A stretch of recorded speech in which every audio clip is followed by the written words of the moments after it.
Bonjour à tous et bienvenue sur la rubrique Études sur texte, tsarfat.com.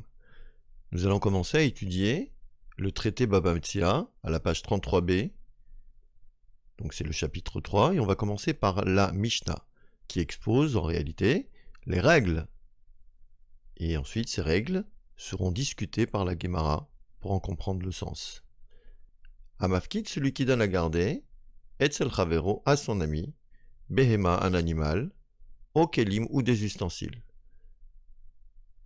Et lorsque le propriétaire vient chercher ses effets, le gardien lui dit « Véniknez-vous, ils ont été volés, au sheavdou, ou qu'ils ont été perdus. » Si le gardien décide de payer Shilem, Veloratsa, il n'a pas voulu, l'Ishava juré. Donc le gardien a décidé de payer et pas de jurer. Mais pourquoi? Sheare Amro, car voici qu'ils ont dit, voici que les sages ont dit, Shomer Rinam, un gardien bénévole, Nishba, il jure, Veyotse, il est quitte. Il n'aura rien à payer. Mais là, nous sommes dans un cas dans lequel le gardien a décidé de payer. Nimtsa Haganav, si l'on retrouve le voleur. Mais Shalem, il va payer, Tashlum et Kefel, le paiement du double de la valeur de l'objet. Tavar, s'il a égorgé, ou Machar, ou qu'il l'a vendu, l'animal.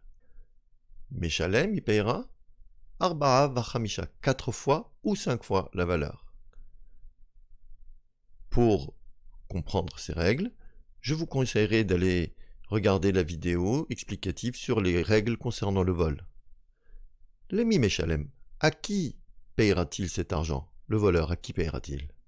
L'emi chez Hapikadon Eslo, il payera à celui chez qui se trouve la chose qui est confiée.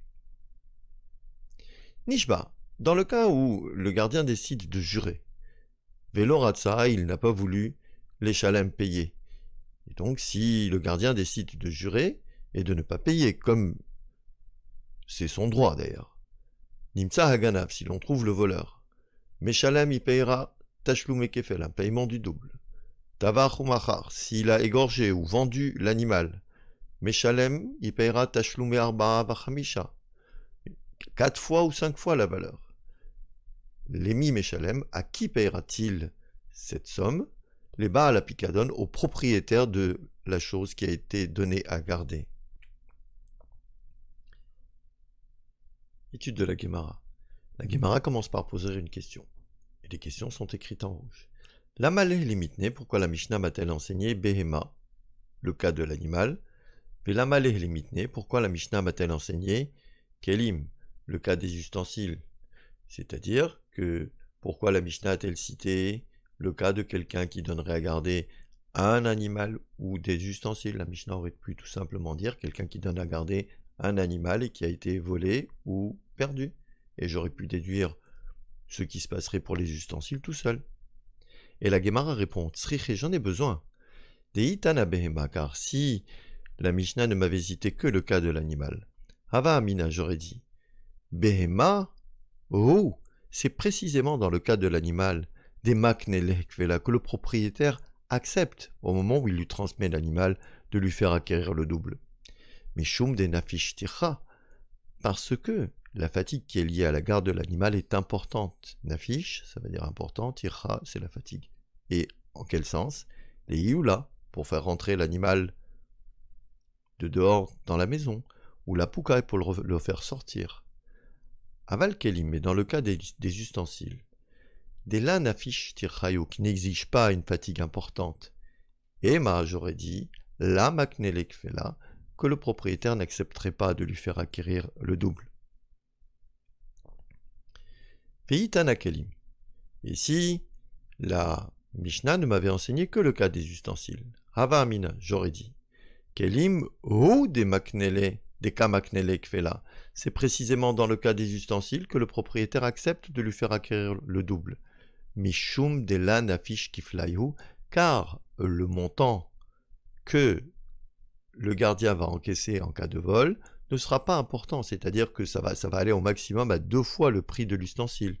Aval behema, mais quand il s'agit de l'animal, techitavach ou machar, dans le cas où le voleur aurait égorgé l'animal ou bien vendu.